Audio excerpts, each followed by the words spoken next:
বাংলাদেশ আনসার ও গ্রাম প্রতিরক্ষা বাহিনীর ৪৬তম জাতীয় সমাবেশ উপলক্ষে প্রধানমন্ত্রীর দরবার কর্মসূচিতে বিশৃঙ্খলা সৃষ্টির অভিযোগে ৩ আনসার সদস্যকে গ্রেপ্তার করেছে পুলিশ।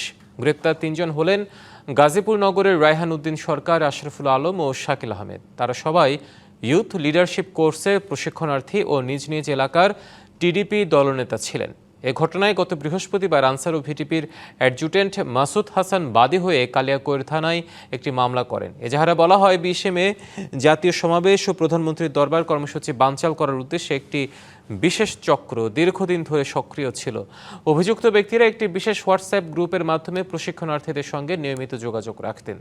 একই সঙ্গে অজ্ঞাত নাম্বার ও বিদেশি নাম্বার ব্যবহার করে প্রধানমন্ত্রীর দরবারকে কেন্দ্র করে অস্থিতিশীল পরিস্থিতি তৈরির অপচেষ্টা করা হয়।